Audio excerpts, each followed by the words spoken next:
traveling because my father used to work in the Ministry of Foreign Affairs. So I spent all my life traveling all around the world. Ahmed Habibi, I call him. He's my lover. He's a very young little child. He started with me by the age of 6. He plays music on the piano and he plays drums very well. He also sings, and in the latest part in my project, he's playing music now on the iPad. We can see the changes happening, not only for the students, we can see the changes also happening to their parents, and we can see the changing happening to their teachers that are becoming more familiar with their disabilities and how to deal with them and how to love them and give them care and not also leave them apart in the classroom. We have special students to help them to learn the words of the song and do them by the sign language also. So they still also can be there, not by talking. We make them see it happening. We blend them together in the music activities. And then they just love them, and this gap, what I have told you about, is disappearing. All Egyptians, it will be easier, and I don't think it's a kind of difficulty. No, I don't think that will mean a lot of change in the project. I actually came back to my country and I did a diploma for special needs, and now I'm working on my master's for special needs also. I like challenge and I like to work on it, and I hope that I can achieve what I'm looking for. They love Egyptian very much, and now I feel it's home. After a very long time, I feel it is home, of course. In my experience where we lived, it was just a lovely country, full of nature, full of rain. They call it there 13 months of sunshine. The first award was Hamdan Award for the supervisor, and the second one was Khalifa Award for my project, and the third one was the award for the Ministry of Education, which is the Emirates Award. It was also for being a distinguished supervisor.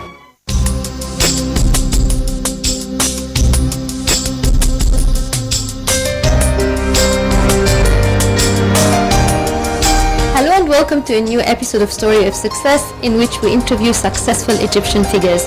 We'll be back after the break, so stay with us.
I'll be continuing my interview with a unique lady. Actually, she specialized in the field of helping children with special needs, and as I mentioned in the past episode, she was awarded many awards for her efforts, especially in the field of integrating special needs children in regular schools, that she was awarded a lot of awards, including the Khalifa and the Hamdan Awards from the United Arab Emirates. She's been living in the Emirates for 22 years now, and she's been working in that field since 2009.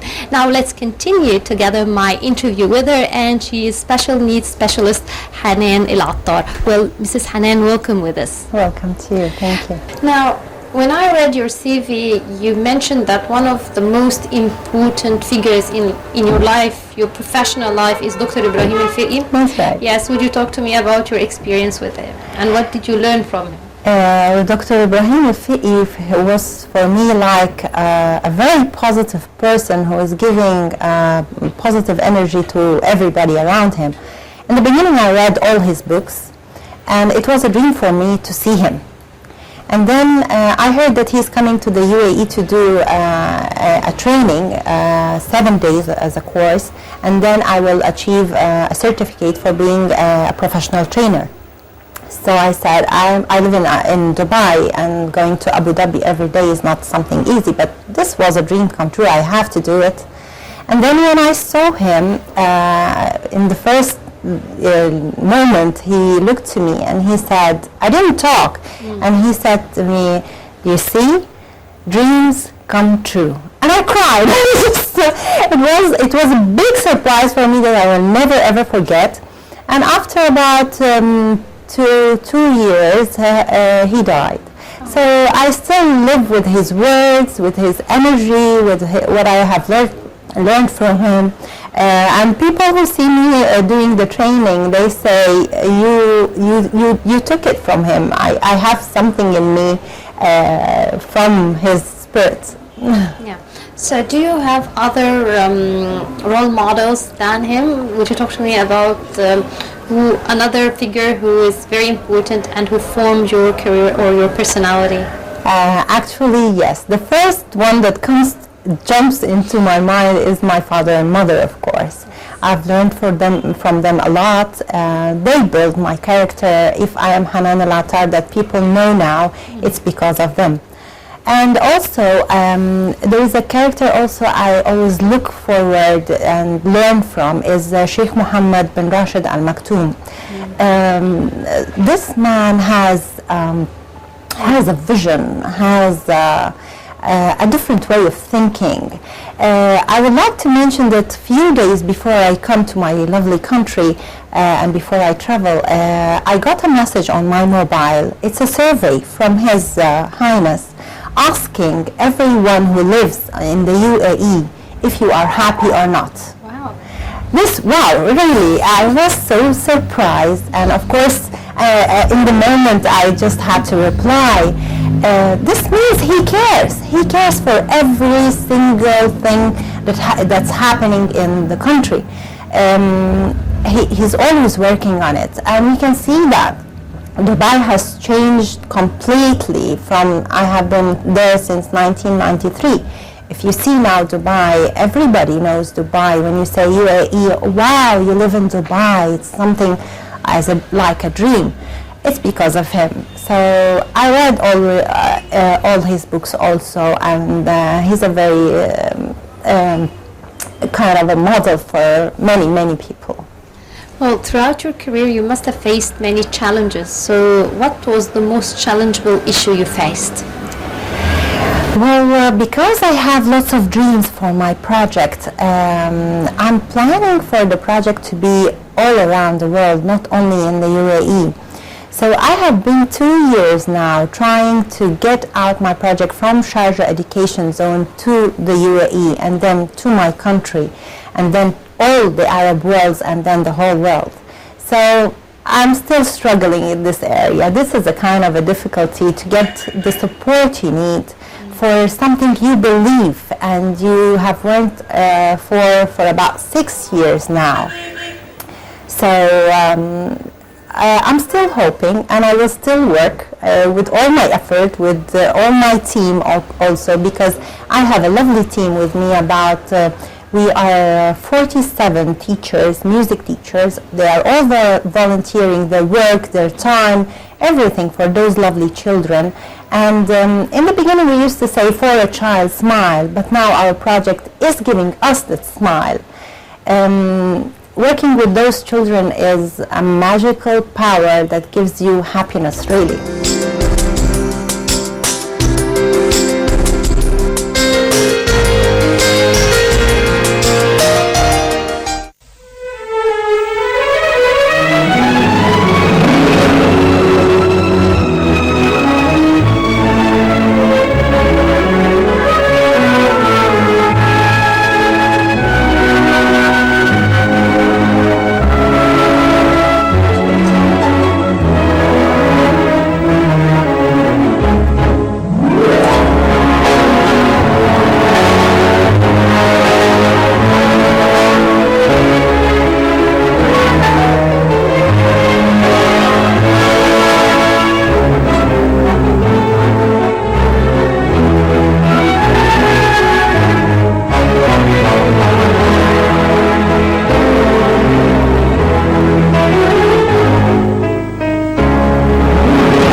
that you're trying to spread it all over the world and in Egypt. Now, would you talk to me about the steps you've taken in Egypt so far? Yes, it is a dream for me actually.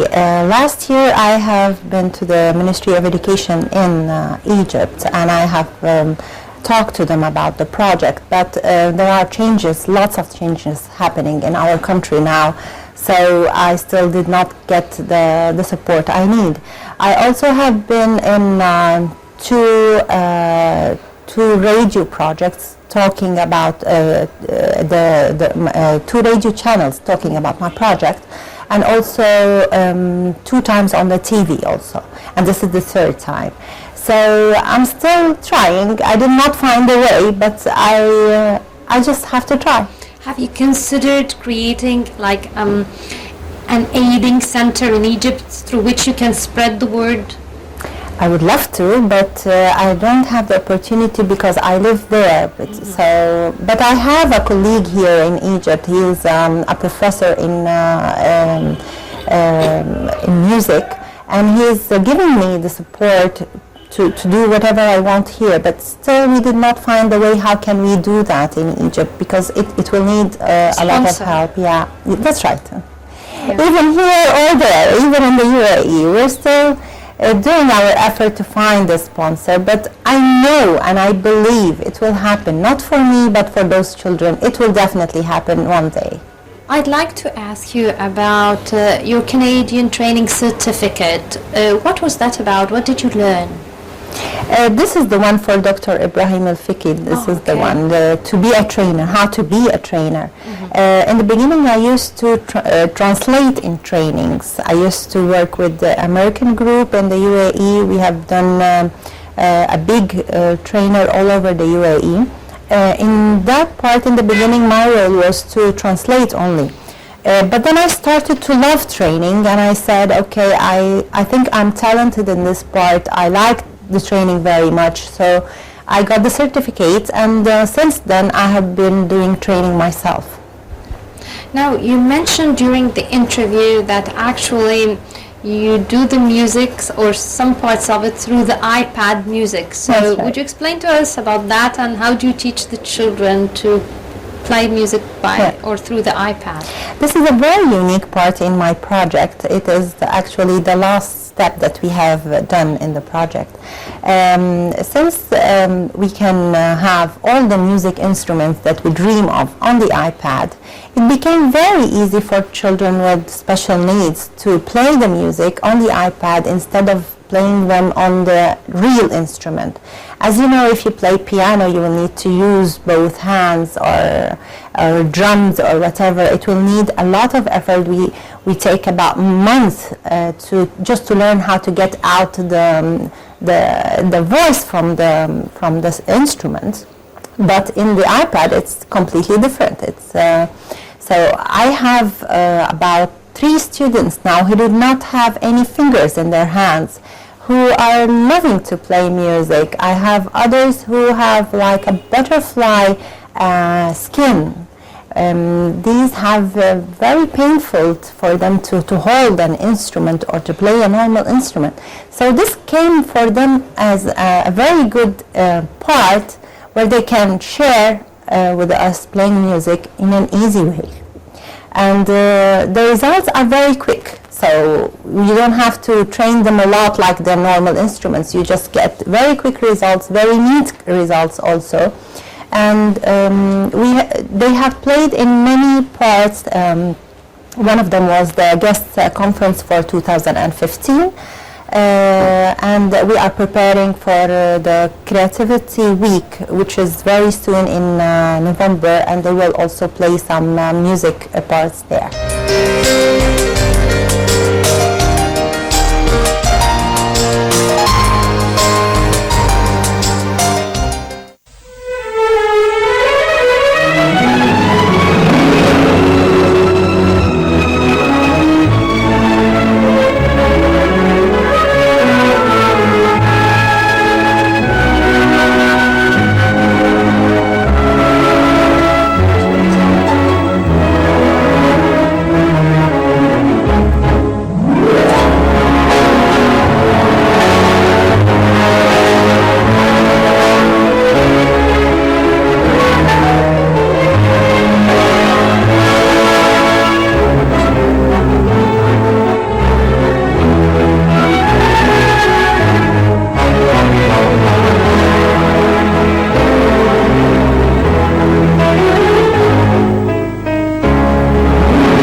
previous episode, we discussed how you entered that field. We talked about things like how you took courses to master it, about some of the ways that you use in teaching, as well as part of your life experience.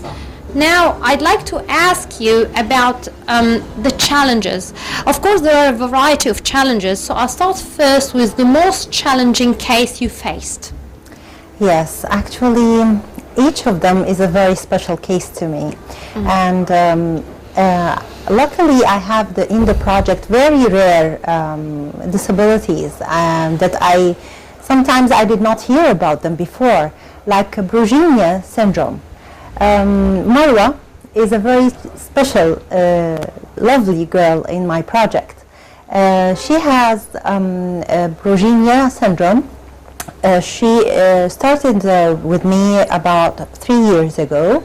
Now she is 16 years old, but if you see her, you feel that she has about 60, 65 years old. Her face, her skin, her hair also. So is it an aging disease? Yes, it's an aging disease, and she has 3 in her family the same, and 2 brothers are completely normal. We have a very lovely story together. She is a very, very lovely personality.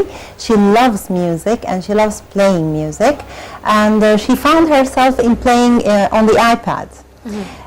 In the beginning, I didn't know. When I saw her, I was completely, I can say, affected. I didn't know what to do. And we didn't know much about what's going on. How is that, and why is she like this? So I had to read and find informations about her case. And then we started to build a relationship between us. We became friends. She loves also the nail art. So every time we have a rehearsal, I have to bring everything for the nail art, and after we finish, we just sit together and we have some fun time together. She likes also the Instagram. So every time we meet, we take some selfies and I put them and we share them together, and she comments. She feels that she has her own beauty, and I see that. I'm trying to help her as much as I can, to make her feel that she needs to have a normal life. She is just a little young lady who's growing up. She wants to always feel that she is wearing in fashion.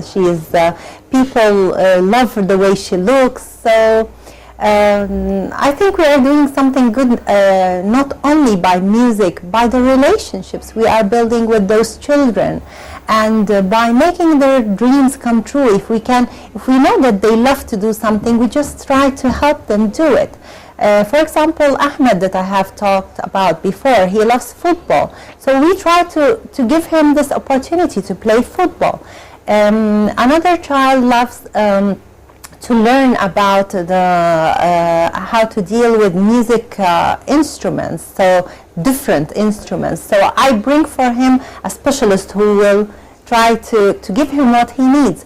So I'm always seeking and trying to find where are the parts that just makes them happy. And I try as much as I can to give them what they need. Sometimes, of course, it works, sometimes it doesn't work. It depends on the things that I can do. And especially with my team also, because I'm not seeing them every day. But the music teachers, my team, they see them every day in the school. So we have done an agreement together that just our goal is to make them happy, not only teach the music, or not only being in an event together playing music or singing in a choir. No, just give them love, just feel that they are our children and deal with them as our children. This makes the difference, this makes the change, and they feel it. They are really angels. These children know who loves them truly. And if you don't give them a true love, They just go away. They don't listen to you. They are angels. They have nothing to hide. They can feel your spirit. They can feel your true love. So it's actually, I feel that if a family gets a child of those, of course it will be a big challenge for them to live a life like this. But if they feel it, that it's a gift from God, and deal with it, that they are completely normal, because if God takes something from them, He gives them another talent, another bright side in their character. And believe in them, believe in their talents, and give them a better opportunity to live. They will change their life. They will change everything.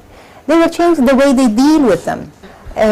Actually, this is a message for all the parents who have a gifted child like this, to love them and to be happy, to give them a happy life, not to hide them, because I saw cases who hide their children.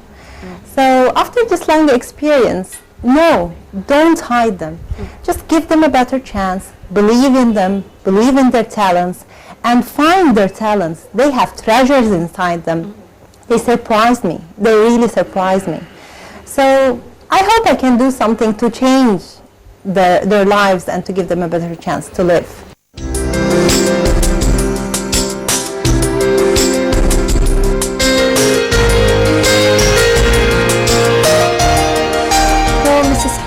We have to wrap up this episode, but we'll still be continuing our interview together in the next episode. So thank you very much for this interview. Thanks to you. And by this we come to an end of this episode of Story of Success. Until we meet again in next episode, it's goodbye.